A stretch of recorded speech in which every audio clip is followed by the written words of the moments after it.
Hola a todos, buenos días. Bienvenidos a otro módulo de este espacio académico de la sección de hombro y codo, esta vez con un tema que no es tan común como uno piensa, pero sí se ve con alguna frecuencia y es la inestabilidad externo-clavicular. Por eso el doctor Juan David Lacutir nos hablará hoy de este tema. Bienvenido, doctor Lacutir. Adelante. Bueno, doctor, buenos días. Entonces hoy vamos a hablar de la inestabilidad externo-clavicular. Para abordar el tema lo dividí en tres partes. Primero una parte de énfasis en anatomía y cómo es una anatomía. Vamos a definir la clasificación de estas lesiones. Después el tratamiento y la gran pregunta es qué clasificaciones o qué severidad de lesiones son de manejo quirúrgico y cuáles no. Y finalmente, dentro del amplio número de técnicas quirúrgicas que hay descritas para esta patología, cuáles son las técnicas que mayor respaldo tienen y cuáles son los beneficios y contras de cada una de las técnicas. En general, ese es como el orden. Empezando con anatomía, primero una orden general. Cuando uno habla de lesiones de la articulación externo-clavicular, lo primero que se nos viene a toda la cabeza es que son lesiones poco frecuentes y eso se refleja en todos los textos, independiente de donde uno revise en general, son el 3% de las lesiones de todo el hombre y el 1% de las luxaciones de todo el cuerpo. O sea, son poco frecuentes. Además, están relacionadas con alta energía, que vamos a caracterizar un poco cuáles son las lesiones de alta energía que la caracterizan. Y es importante también tener en cuenta que según la dirección o según cómo se realizó la lesión y hacia dónde está, hay que identificar algún tipo de lesiones asociadas.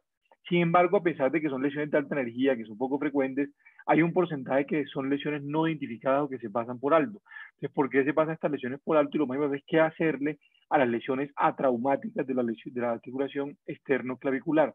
Para la primera parte de la frecuencia, este es un estudio epidemiológico, un estudio de 92 casos que hace un seguimiento a 92 pacientes, un estudio retrospectivo de 1992 hasta el 2011, evaluó diferentes estados de función a 92 pacientes. Lo importante es el seguimiento, que es a 11.3 años, y que en otra parte de la charla vamos a referenciarlo nuevamente, pero acá lo traigo por una parte importante, ver cómo según la población que ellos identificaron entre este espacio de tiempo, entre, el, entre 1992 hasta 2011, su frecuencia de lesiones, la incidencia fue de 0.9% de lesiones en el hombro, más o menos lo que había dicho inicialmente, y fue el 1.1% de luxaciones en general, de todas las luxaciones. O sea, son unas frecuencias bajas de esta patología. Y con respecto a en qué edad se ocurre esta lesión, en general o en promedio, en este artículo fue 39.2 años, pero ya vamos a ver que hay diferentes factores y diferentes tipos de lesiones que hace que esta edad baje un poco y sea pues, por los 30 o 29 años.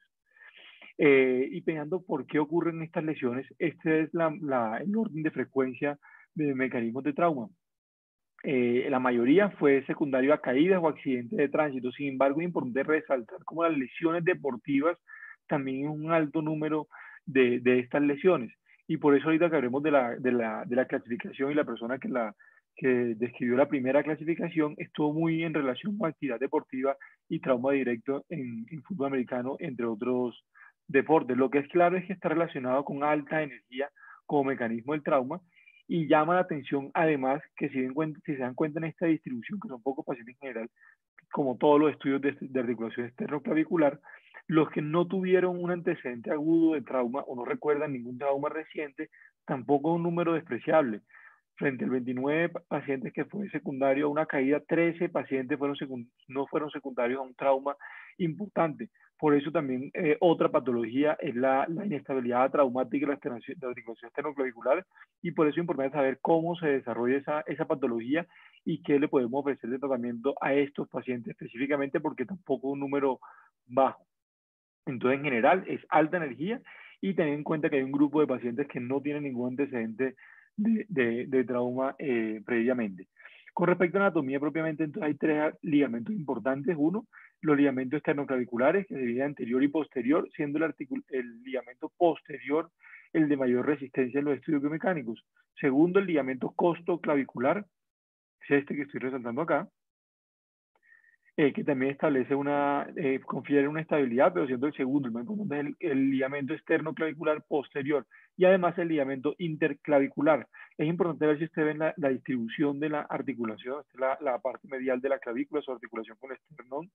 ver cómo menos del 50% realmente de toda la superficie de la clavícula medial es la que está en contacto con el esternón. Vemos que hay una parte que está con el contacto con el primer arco costal, y hay otra parte que no está en contacto con el esternón tampoco. Entonces, lo que está en contacto realmente es menos del 50%. Es importante también ver la distribución, pues, del disco de la articulación y ver cómo ese disco se prolonga más allá de la superficie de contacto real entre el esternón. Eh, y ver también la inserción de diferentes músculos, principalmente el músculo esternocleidomastoideo con sus dos cabezas, la cabeza clavicular o la proyección clavicular y la proyección external, y además el músculo subclavio.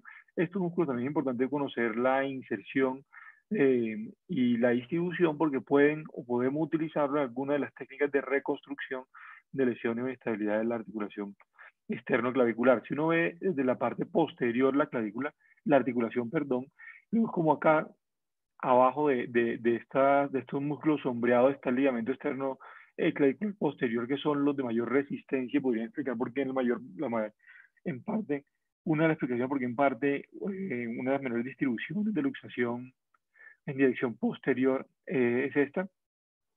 También se distribuye un espacio, una zona avascular debajo de estos dos músculos, el músculo esternoioideo y, y externotiroideo. Debajo de estos músculos hay una zona avascular o una zona segura que se denomina el manubrio external, que es una zona que hay que tener en cuenta ya en la parte de reconstrucción, y esta es la distribución de 9.5 y 19.8 de inferior a superior y de 0.9 centímetros y 1.9 centímetros desde el punto inferior hacia superior y desde el centro hacia el lateral. Esta zona es la zona avascular de la esternoclavicular y es la zona como segura en la parte posterior, porque en la parte posterior es donde tenemos el mayor riesgo, todas las estructuras de riesgo en el mediastino. Estructuras de riesgo, entonces tenemos las principales estructuras de riesgo, son el tronco brachiocefálico, que está a una distancia que varía en el lado derecho y en el lado izquierdo. En el lado derecho está entre 6 a 2.4 milímetros en el lado derecho de la articulación, y en el lado izquierdo está entre 7 a 2.5 milímetros. Esa es la distancia real en estudios cadavéricos del tronco brachiocefálico. Sin embargo, hay otras estructuras para tener en cuenta en la parte posterior, como la arteria carótida, la vena yugular y la arteria y vena subclavia.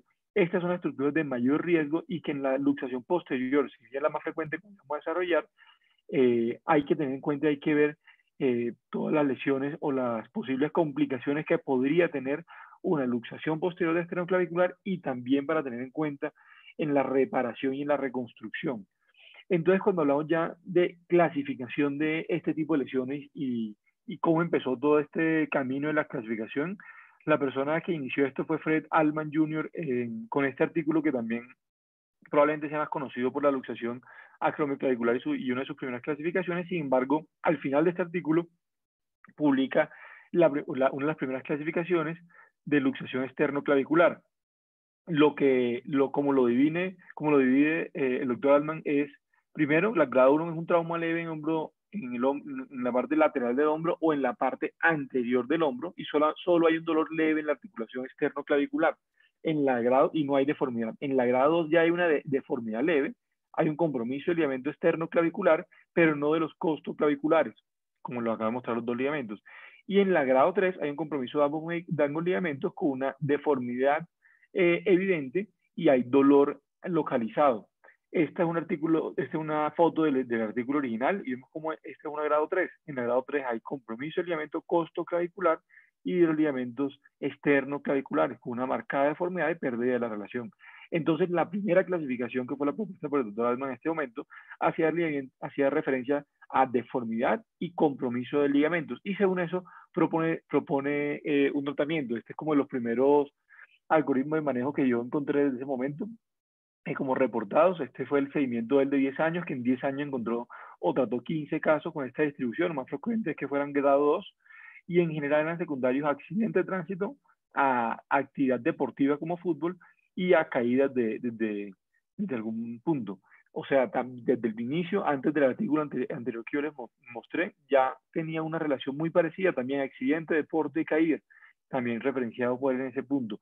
Lo que el doctor Alma hacía en ese momento, creo que fue uno de los primeros algoritmos de manejo, era darle manejo no quirúrgico a los grado 1 y al grado 1 y al grado 2 y al grado 3 reducción cerrada, y en caso de persistencia manejo quirúrgico. Esa era como la distribución del algoritmo de ese momento. Sin embargo, para entender o para tener en cuenta por qué se va hacia atrás o hacia adelante, si bien es cierto hay una predisposición por la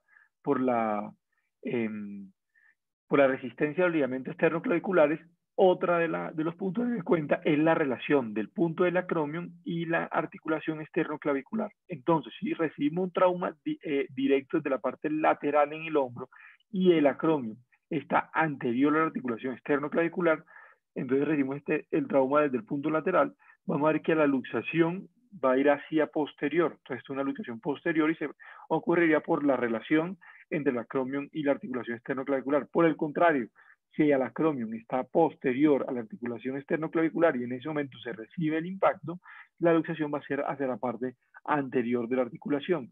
Entonces, por eso también podría explicarse asociado a la resistencia de los ligamentos esternoclaviculares posteriores, que en general la posición del acromion, la relación del acromion versus la articulación esternoclavicular es en la parte posterior.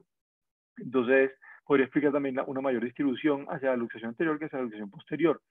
Hay luxaciones posteriores como esta que fue la propuesta por Jagger en el 2009, que ya no solamente se queda en qué ligamentos están lesionados y si tiene o no tiene deformidad, como fue la primera clasificación, sino que va un poco más allá y tiene en cuenta la dirección, la etiología y la duración también de esta luxación como una en relación con su tratamiento. Entonces, vemos como en la grado 1 unen como la grado 1 en este momento unen las que eran anteriormente las 1 y 2 y quedan como lesiones leves o moderadas de los ligamentos. Y en eso quedan como manejo no quirúrgico, como teníamos descrito también desde la articulación anterior. Sin embargo, ya en la grado 2 incluyen una luxación traumática anterior, ya le adicionan la dirección, si es anterior o si es posterior, entonces las grado 2 son luxaciones anteriores, traumáticas, y ahí proponen reducir temprano e inmovilizar. En la grado 3 se denominan las luxaciones crónicas, ya pasamos de agudas a crónicas, también traumáticas anteriores, y ya ahí en las luxaciones crónicas ya intentan o proponen también reducir temprano, inmovilizar y hacer fisioterapia en caso de ser necesario. Y en esta parte de reducción temprana, en estos dos puntos ya vamos a profundizar, pero son dos de las cosas que proponen siempre las luxaciones anteriores completas. Y con reducción temprana se refieren en temprano en menos de 48 horas o apenas después se identifique. Y cirugía en caso de ser recurrente o sintomática. Y finalmente las tipo 4 son luxaciones anteriores pero atraumáticas, ya como una sola clasificación, y las tipo 5 con otro tipo de luxación que son las luxaciones posteriores. Entonces ya en esta clasificación no solamente tenemos en cuenta los dos puntos iniciales, sino que tenemos uno que se unen leve y moderada, dos que ya tenemos en cuenta agudas y crónicas, punto de corte entre aguda y crónica 6 semanas, 3 incluyen las luxaciones atraumáticas y 4 otra dirección que la dirección posterior. Entonces, si nosotros vemos la clasificación ya va cogiendo como un mayor número de requisitos y de opciones, la lesión de los ligamentos, la lesión si es completo o parcial, el número de ligamentos o los ligamentos comprometidos, los esternoclaviculares y los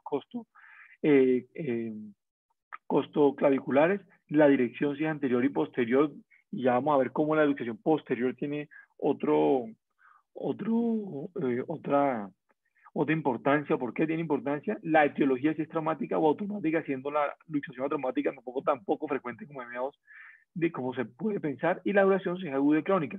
De estas 5 variables, las que más tienen importancia es los ligamentos, dirección y duración. Y con respecto a dirección y su dirección posterior, es muy importante por las lesiones que pueden causar en la parte posterior del mediastino, como ya había mencionado, una estructura que hay de fondo posterior.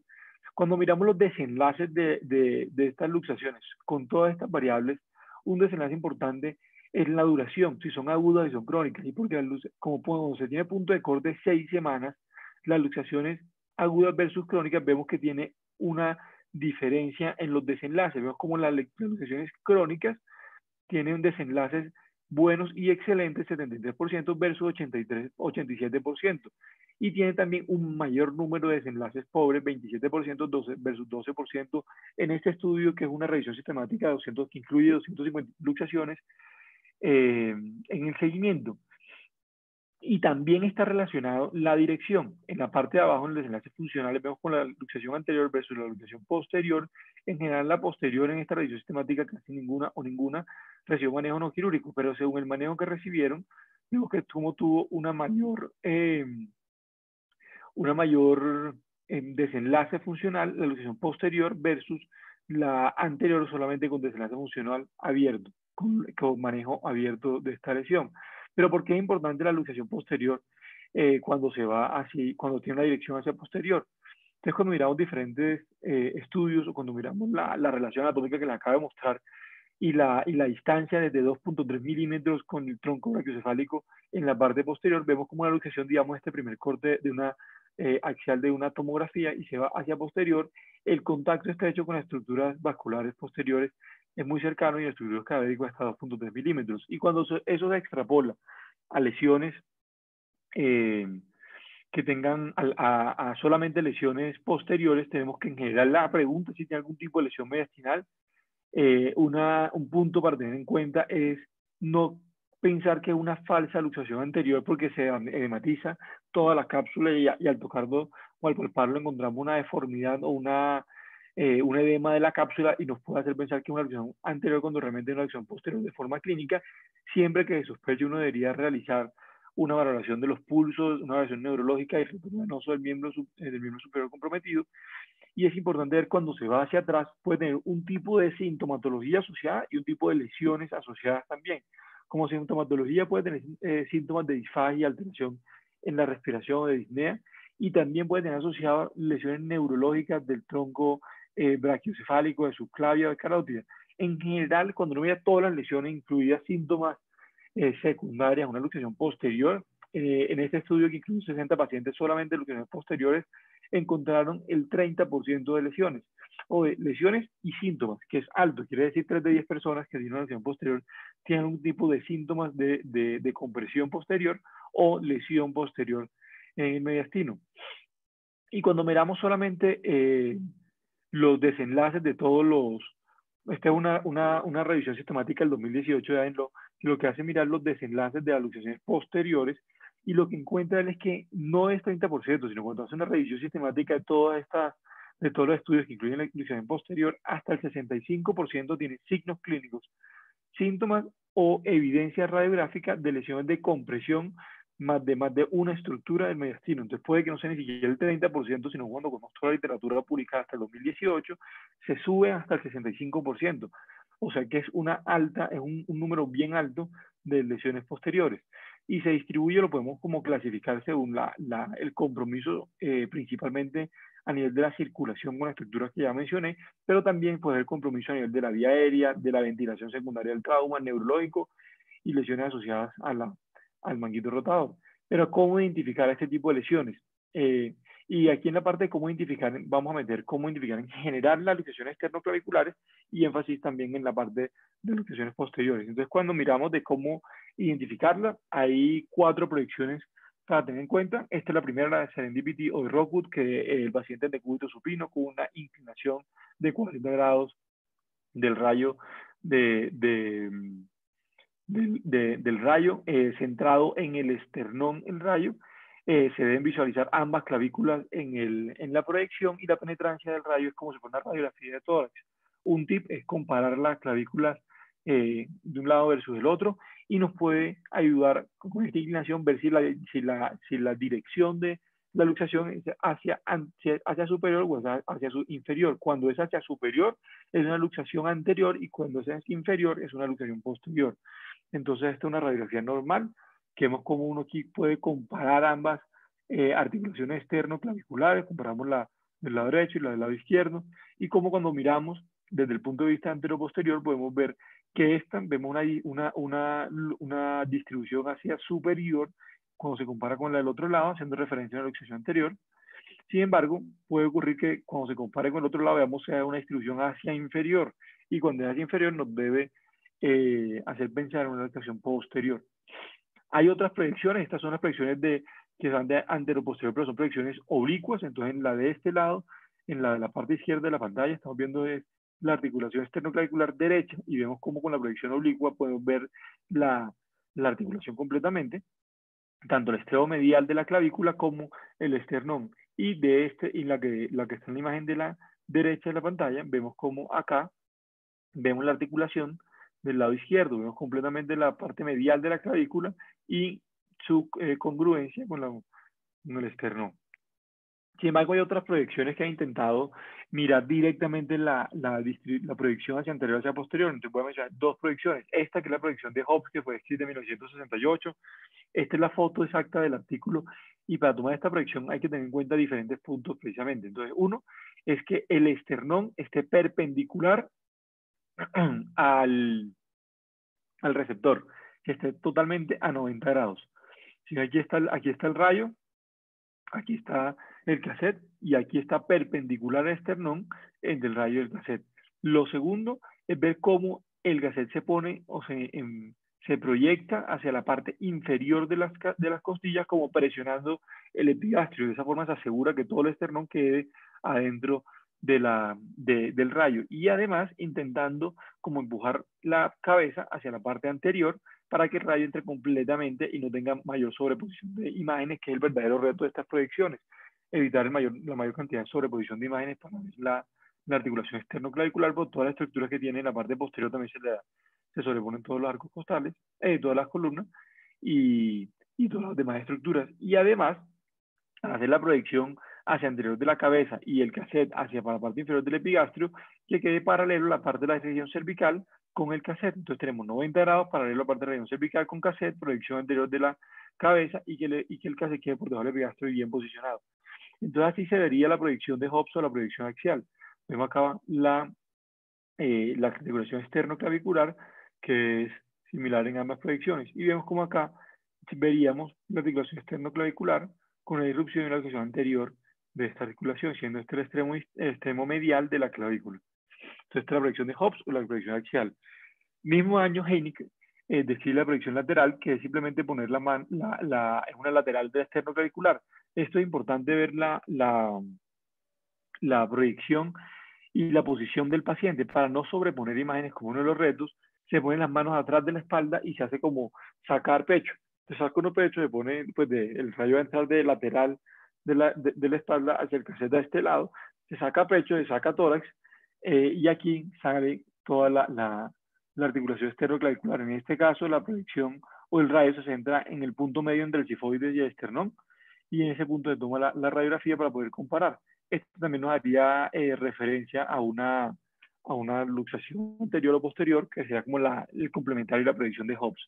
Sin embargo, a pesar de realizar todas estas 4 proyecciones radiográficas que le acabo de mencionar, es frecuente que después de esto tengamos todavía la duda, uno, si está o no está con una luxación esternoclavicular, que puede ser evidente clínicamente por la deformidad, y 2, hacia qué lado está lesionado. Entonces, siempre que tengamos una duda, a pesar de las radiografías, la indicación de la imagen siguiente es una tomografía. Vemos acá cómo aquí se ve una relación normal de la articulación externoclavicular y acá vemos cómo está una luxación posterior de la articulación externoclavicular. Cómo el tacto da esa información y además nos sirve para identificar las cercanías con estructuras vasculares en la parte posterior. Entonces, ¿qué hacer? Listo, ya entendimos cómo es la clasificación de las fracturas, vimos que no solamente el compromiso del ligamento, sino que tenemos que tener en cuenta otros puntos como la duración de la luxación, la dirección de la luxación y tener en cuenta un subgrupo de luxaciones atraumáticas. Ya vemos cómo identificarlas, que es a través de estas 4 proyecciones radiográficas en caso de persistencia de la duda de una redacción de una tomografía. Pero si está luxado, ¿qué hacer entonces en ese momento? Entonces, como reducción temprana se define las primeras 48 horas de identificado, y esta es la metodología o la técnica para realizar la reducción.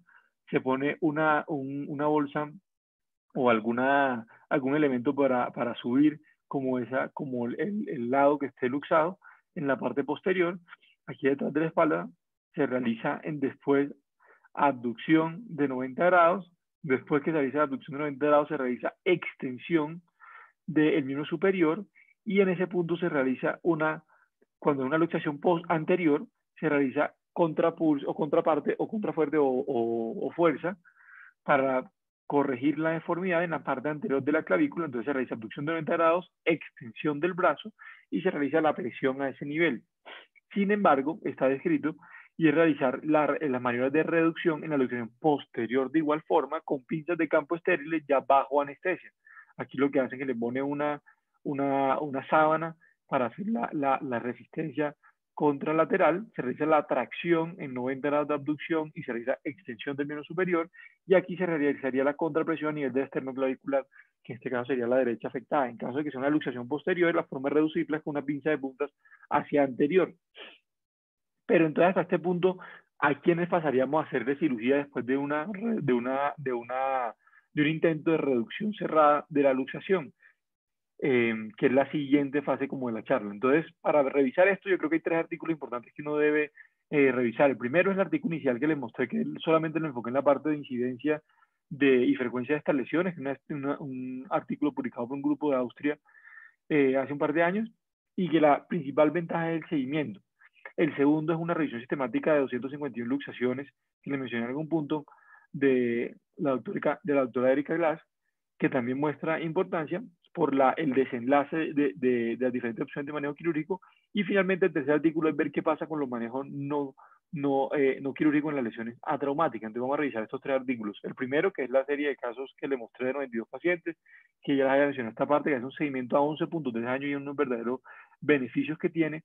Y vemos cómo en general los desenlaces solamente en se dividen en la clasificación de Allman 1, 2 y 3. Los desenlaces de grado 1 y grado 2 son similares y son buenos cuando se comparan en el seguimiento. Sin embargo, cuando uno enfoca la grado 3, o sea, cuando hay una luxación evidente, ya sí los desenlaces son inferiores a los otros dos, Allman 1 y 2. Y cuando miramos por dirección qué puede pasar, las diferentes variables para ver los desenlaces, entonces tenemos que generar en este estudio, que fueron un poco las completas, la grado 3, la Allman 3, fueron 10 anteriores y 5 posteriores. De las 10 anteriores fueron llevadas a cirugía el 10%, y de las 5 posteriores fueron llevadas a cirugía el 60%. Y en los que nunca se realizó quirúrgico en paralelo, también en la grado 3, el 14% tuvieron malos desenlaces en esas lesiones.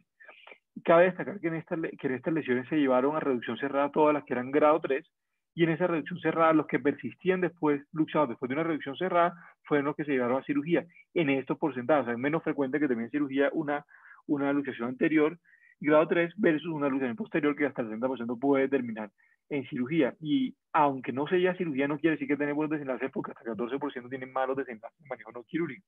Cuando miramos ya no solamente un grupo, sino que miramos un grupo, un solo seguimiento de serie de casos, sino todos los artículos o diferentes artículos incluidos, la cosa podría cambiar.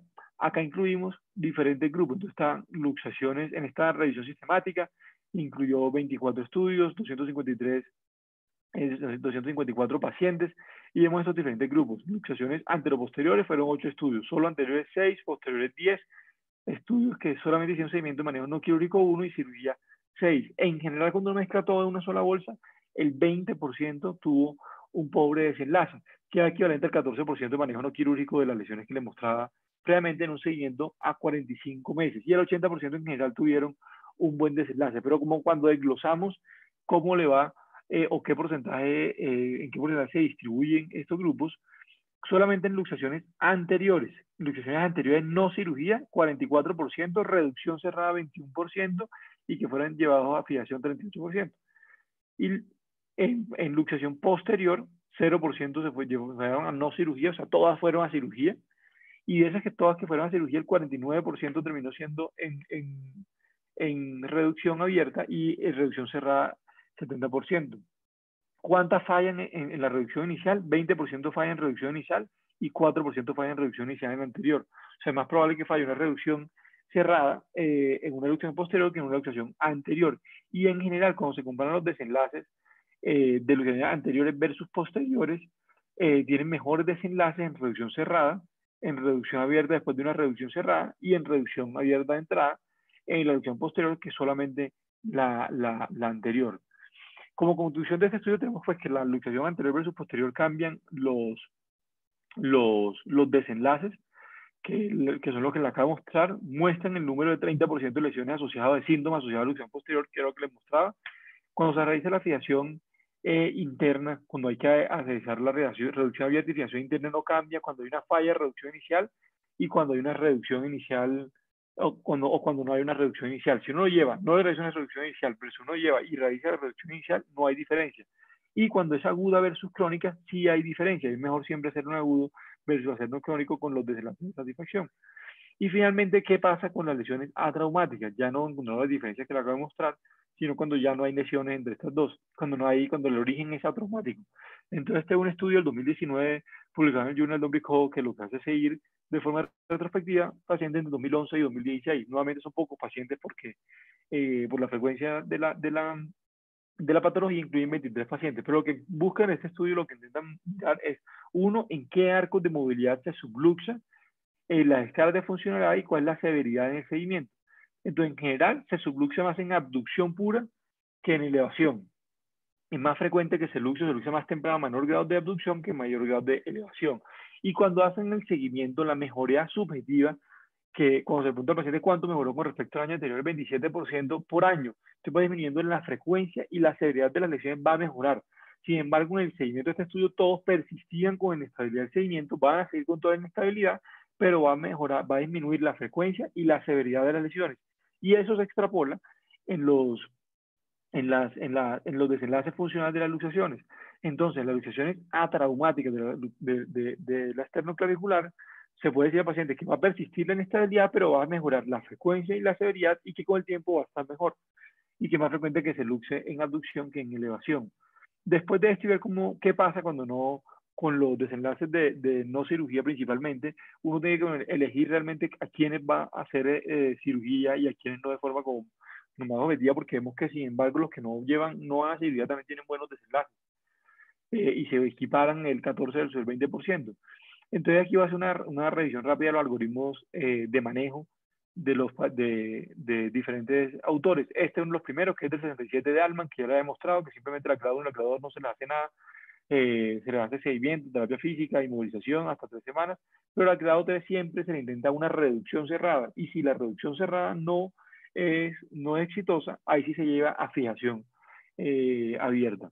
Entonces siempre reducción cerrada a estos pacientes.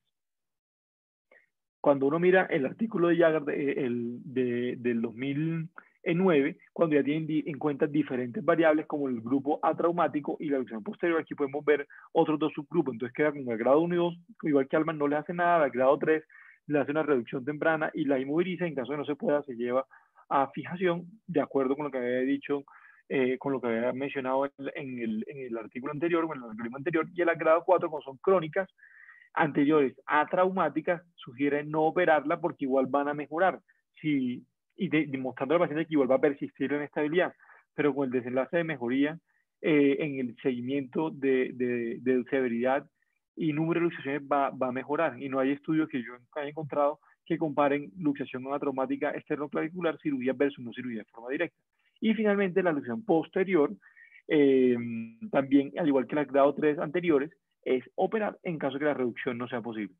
Entonces, con eso, este es un artículo este es otro algoritmo que muestra más o menos lo mismo, y es la grado 1 no cirugía, la grado 3 cirugía en caso que no persista la luxación después de un intento de reducción con las maniobras que les mostré, y como reducción siempre hacer reducción temprana que es menor a 48 horas, y a pesar de eso persiste, ya pasamos al manejo quirúrgico. Dentro de esos subgrupos, los pacientes con luxación traumática, que idealmente no operarlos, a menos que persista la limitación, que es poco probable que persista, de severidad y número de luxaciones. Se operaría cuando el paciente quiere solamente que se quite la inestabilidad, pero ya se ha explicado los desenlaces descritos del manejo no quirúrgico de estas lesiones. Y este otro artículo también de unos alemanes que también muestran el algoritmo de manejo, que en general lo dividen de agudos y crónicos, y ya sean más enfocados al tipo de manejo quirúrgico para realizar, mostrando cómo también reducción, si no reduce persistencia en manejo quirúrgico, y como de la configuración de reparación, la figura en 8, y ya vamos a entrar en ese tema.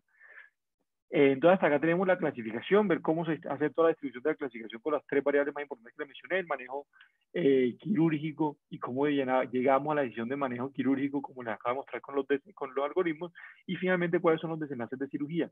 Cuando nosotros hablamos de manejo quirúrgico, hay demasiadas técnicas descritas y hay una alta también, un alto número de publicaciones de técnicas quirúrgicas, pero también, a pesar de haber un alto número, todos tienen en común que son de bajo nivel de evidencia.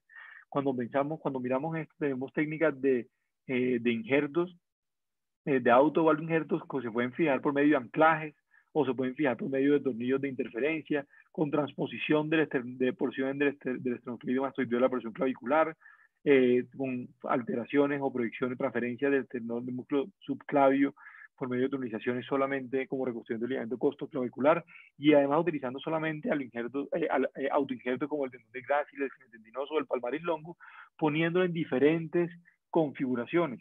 En esta revisión que está acá, que es una revisión sistemática, incluyó 5 artículos, incluyendo 80 pacientes, solamente con reconstrucción con autoinjertos, viendo cómo en general tuvieron en los desenlaces de inestabilidad hasta el 10% y reintervención 5% con este manejo. Sin embargo, también vemos que una de las limitaciones de esta técnica de reconstrucción de autoinjertos es la método de fijación del injerto, que puede ser por medio de suturas y queda como una prominencia en la parte anterior o en qué parte posicionarlo, porque es mejor dejarlo anterior que en la parte posterior por las estructuras adyacentes. Sin embargo, esta publicación del 2014 de Journal of Bico ya asocia para mejorar esa parte, poner simplemente tornillos de interferencia para fijarlo. Así como hay muchas técnicas que no solamente incluyen los tornillos de interferencia, sino diferentes métodos para fijarlo y mejorar esa sensación de los ligamentos, de los autoinjertos. Y también hay otras opciones de fijación. Por ejemplo, esta es una aplicación del 2020 que incluye tightrope para realizar la fijación de la articulación externo-clavicular. Sin embargo, cuando hacen estudios posteriores solamente de este mismo seguimiento, se dan cuenta que no se traslada una estabilización permanente y que por la configuración de las supersuturas pueden realizar la falla a través de la ruptura como del esternón y de la clavícula. Entonces ya, a pesar que son publicaciones recientes, muestran la falla del uso del Firewire y también intenta entonces no solamente hacer la reconstrucción del esternoclavicular, sino del costoclavicular, que se define como una figura en 8 modificada como esta aplicación del 2016, que también, al igual que todos los otros de la otra serie de casos que muestran diferentes técnicas quirúrgicas, muestran buenos desenlaces en su serie de casos, ya que hacen la reconstrucción en 8 más una reconstrucción del ligamento costoclavicular con supersuturas.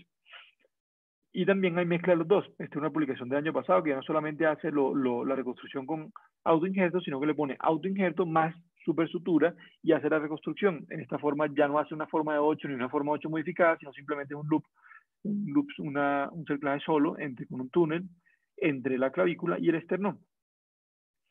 Y vemos aquí cómo se pasa el injerto, cómo se pasa la supersutura y cómo se pasan completamente los dos. Con el supuesto de que va a mejorar cuando tenemos las dos cosas, cuando tenemos injerto y cuando tenemos supersutura. Cuando revisamos los estudios mecánicos de las reconstrucciones y vemos que comparen, como este que es una del 2004, que compara la fijación en 8 con reconstrucción, con resección del extremo medial de la clavícula, que es otra opción, y reconstrucción en la parte endomedular con unos túneles óseos por medio del subclavio, o cuando se hace solamente la reconstrucción del costoclavicular y comparamos eso en términos de resistencia y además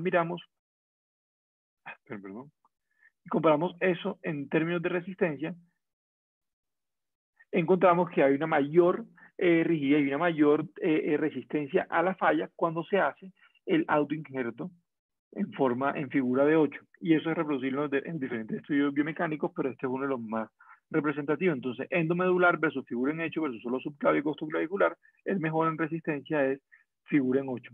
Y cuando miramos no solamente la configuración, sino la ubicación de los anclajes, de los túneles óseos, miramos solamente continúa una ubicación completamente que pasa de la parte anterior hacia posterior, y cuando una publicación, una inclinación oblicua de estos túneles óseos, y miramos cómo la resistencia también supersuturas, cuando realizamos solamente injertos, y cuando realizamos supersuturas más injertos como segundo definición, lo que encontramos es que en general los túneles que son completamente rectos, o sea, perpendiculares 90 grados, y los que se realizan aumentación al autoinjerto son los que tienen mayor resistencia. Entonces, en teoría, si uno quiere tener la mejor resistencia, debería ser una configuración en figura en 8 con túneles que sean rectos, o sea, 90 grados, y si esa configuración de figura en 8 además le realiza una aumentación, es cuando tiene el constructo más estable desde el punto de vista biomecánico para reconstrucción del externo clavicular.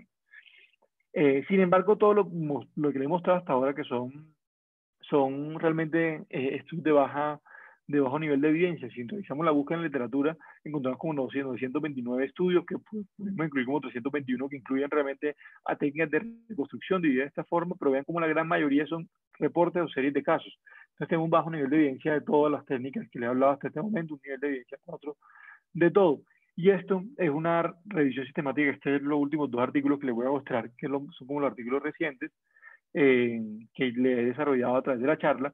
Y cuando miramos en general los desenlaces de las diferentes técnicas de fijación, en general divididas como por grupos, tenemos que las técnicas de fijación iniciales, que era que simplemente pasaban pines para fijación, no se deben utilizar porque se migran y tienen mayor índice de complicaciones, mayor frecuencia de complicaciones. Las segundas que no se deben utilizar son las técnicas de fijación interna, reducción de fijación interna con placa, porque tiene un constructo más rígido y también comparada con otras técnicas, el 80% requiere una segunda cirugía para retirar el material. Entonces nos quedamos con los aloinjertos y las suturas con fijación y la reducción del extremo medial de clavícula. Tenemos que en general los que tienen mayor resistencia, como ya acabamos de ver, son los autoinjertos, pero que tienen mayor resistencia y se aumentan con supersuturas. Entonces yo creía que el mejor desenlace es, según esto y según estudios biomecánicos, sería los autoinjertos más fijación con supersuturas en configuración de 8, con o sin la 8 modificada, que es el costo clavicular, y tener en cuenta que la resección del extremo medial de la clavícula puede ser una opción en pacientes, y la tunelización del costo clavicular puede ser una opción en pacientes que tengan patología asociada de la clavícula medial como fracturas. Esta otra publicación del 2018 que solamente hace referencia a la luxación posterior específicamente, y miramos cómo de igual forma se subdivide el mismo grupo, como diferentes grupos de manejo, y cómo en general los mejores desenlaces están en reconstrucción de ligamento autovalo en figura en 8 y los de mayor complicación en la reducción de activación interna con placa, siendo como consistente con lo que está publicado previamente en el artículo anterior. En conclusión, la recomendación grado C por todo el nivel de evidencia de esto que muestra este artículo es que en general las lesiones deberíamos realizarle un TAC cuando tengamos duda en la dirección, que la reducción en las primeras 48 horas en salas de cirugía, a pesar de ser una reducción cerrada, es mejor siempre tener un cirujano de tórax en la sala o por lo menos avisado por la cercanía con las estructuras que les mencioné, que la reconstrucción en 8 más injerto, tanto en crónica como en agudas severas, debe ser como el manejo ideal. Y la parte de aumentación, si bien los estudios son más recientes, pero son por lo menos en los estudios biomecánicos la mayor resistencia, reconstrucción en 8 más injerto más aumentación. La región de la clavícula medial podría tener uso en la inestabilidad con artrosis o fractura que no sea posible fijar, y la RAFI con placa no se debe utilizar, igual que el uso de clavos como fijación. En conclusión, entonces tenemos que para anatomía, aplicado a la clasificación, son diferentes variables, no solamente o más allá del compromiso de los ligamentos, sino tener en cuenta la duración, la dirección de la luxación. Con respecto al tratamiento, ver como los diferentes manejos de algoritmo que les mencioné, pero simplificarlo tal vez a grado 1 y 2 no manejo quirúrgico, grado 3 manejo quirúrgico en caso de que no se obtenga una reducción cerrada, y en apóstrofe abajo con las luxaciones atraumáticas, y explicar claramente los desenlaces del paciente y ser cuidadosos si vamos a elegir manejo quirúrgico en este grupo de pacientes. Y con respecto a los desenlaces de cirugía, ten en cuenta que la configuración más estable y de mayor publicación, en que son todas de bajo nivel, son las configuraciones en 8 con túneles que han pasado de un lado a otro a 90 grados, y el uso de supersuturas en más resistencia, y la reconstrucción del evento costoclavicular, que también aparentemente podría ser mejor.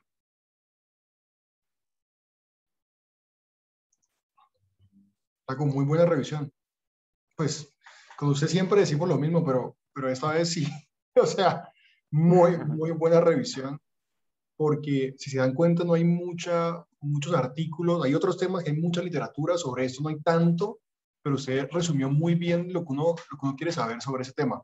Yo creo que para no repetir, porque la última tabla resumen, pues de verdad que mostró la esencia de la charla, pero es uno, y eso también es muy personal, y los pacientes cada vez son más exigentes, y antes, o digamos, la tendencia es que las personas se aguanten un poco la inestabilidad esternoclavicular, pero ya cada vez la gente quiere aguantársela menos porque es molesto. Digamos, la vida es mucho más activa, hacen más actividades. Entonces creo que esta técnica que usted mostró, aunque no hay estudios tan robustos, creo que son buenas técnicas y haciéndolo como usted lo mencionó, o sea, la combinación del halo con las suturas más y siempre incorporando la costilla en la reparación. Ese sería como mi comentario para no repetir lo que usted ya mencionó. No sé si el doctor González o el doctor Rojas tengan algún comentario o alguien del auditorio.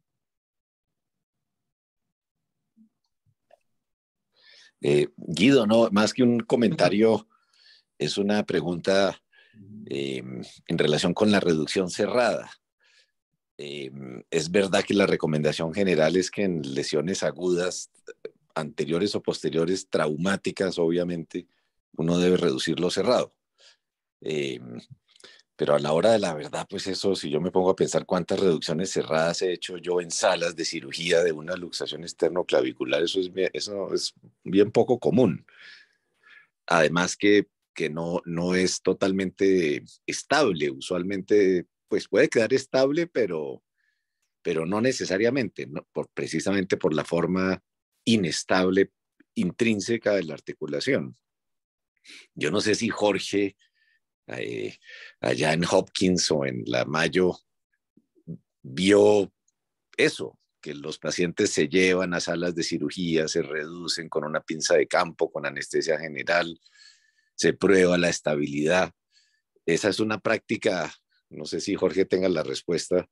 Yo creo que uno debe hacerlo, sobre todo en esos casos agudos y evidentemente en aquellos casos agudos en donde la luxación es posterior y hay algún tipo de compresión de alguna de las estructuras que mostró Lacu.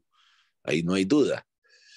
Pero que uno diga, uy, tengo una serie de tantos pacientes a los que les he hecho eso, yo no podría decirlo. Jorge, ¿no tiene alguna respuesta sobre la reducción cerrada y el éxito que se logra? No, doctor. La verdad yo tampoco vi ninguno de esos casos durante ese tiempo. Es que es bien raro y usualmente eh, yo creo que como cirujanos de hombro y codo nosotros vemos es los casos que quedan inestables, los casos crónicos. Usualmente los casos agudos los manejan eh, el grupo de trauma. Entonces, usualmente nosotros no vemos esos casos agudos, no nos los refieren agudos. Yo no vi ninguno tampoco de hacerlo en salas de forma aguda. De acuerdo, de acuerdo. Eso es algo que está escrito en todas partes, pero cuando uno se pone a pensar cuántos ha visto, cuántos ha hecho, es muy poco. Sí, es cierto. Es muy raro en nuestro medio este procedimiento. Y la otra cosa es que si uno lo hace y queda inestable, entonces viene la pregunta, ¿debe operarlo de una vez ya que está en salas? No estoy seguro, posiblemente no. Es una cirugía pues que es delicada, que creo que hay que planear muy bien, ojalá tener el aloinjerto. Sí, eso es decir, yo no tendría duda en pasar a cirugía a un paciente con una luxación posterior aguda con algún tipo de compresión de una de las estructuras. En ese caso creo que no hay duda. En las demás, yo creo que uno podría esperar y tomar la decisión un poquito más adelante. Yo no veo la urgencia pues de pasar pacientes con luxaciones eh, eh, a sala de cirugía. Pero esa es la recomendación, eso es verdad, Lacu lo mencionó por todos lados. Sí, yo solo encontré en dos lados y también me llamó mucho la atención. Y otra de las cosas que me llamó la atención era, por ejemplo, si lo lleva a una reducción cerrada bajo anestesia y hace todo con pinzas o no es necesario pinzas, también la decisión si está reducido o no, o algunas recomendaciones, era el TAC después, además, a pesar que hagan todas las proyecciones intraoperatorias, entonces ahí es otro como nivel de dificultad. Sí, porque ninguna de las proyecciones que usted mostró, ninguna en radiografía es tan contundente por la superposición de imágenes. Entonces siempre queda el halo de duda de alguna u otra forma. Eso tiene sentido. Sí, señor. Pero bueno, doctor, la próxima la próxima posterior la hacemos revisión con la pinza. Yo creo que la morbilidad de ese procedimiento de hacer la reducción cerrada no es tan alta, pero en realidad la duda que le queda a uno es cuál es la efectividad de ese procedimiento en términos de lograr una estabilidad de la articulación. Yo creo que muchos de los pacientes Exacto. igual quedan subluxados y queda la duda de si realmente uno tenía que haber pasado a ese paciente a salas. De todas maneras, es un procedimiento quirúrgico, es una anestesia, uno no sabe cuál es la necesidad de hacer eso. Eso sí creo que es bastante gris. Y la cirugía de reconstrucción, un punto que me parece bien relevante, es que es una cirugía que tiene una tasa de complicaciones que no es despreciable. Es una cirugía, en el momento en el que uno decida que tiene que operar al paciente, yo diría que como el doctor González mencionó hace un momento, yo no diría que uno toma la decisión de hacer esa reconstrucción aguda, excepto que el grado de desplazamiento sea severo, muy severo, porque es una cirugía que tiene tasas de complicaciones reportadas casi hasta el 40% en algunas series. Hay un estudio de este año que reporta especialmente infección por Corynebacterium agnes altísima, altísima. Entonces es una cirugía que yo creo que uno tiene que ser cuidadoso en cuanto a la indicación de cuándo hacer esa reconstrucción, porque es una cirugía, y inestabilidad recurrente, por supuesto, también ocurre en los casos en los que uno hace reconstrucción con injerto y todo. Entonces sí creo que también uno debe ser cuidadoso en el momento de decidir cuándo hacer la cirugía definitiva de fijación en el caso de que haya luxación o subluxación persistente. Yo diría que casi que es artrosis, el paciente que ya desarrolla, pero es el paciente que tenga una inestabilidad muy sintomática.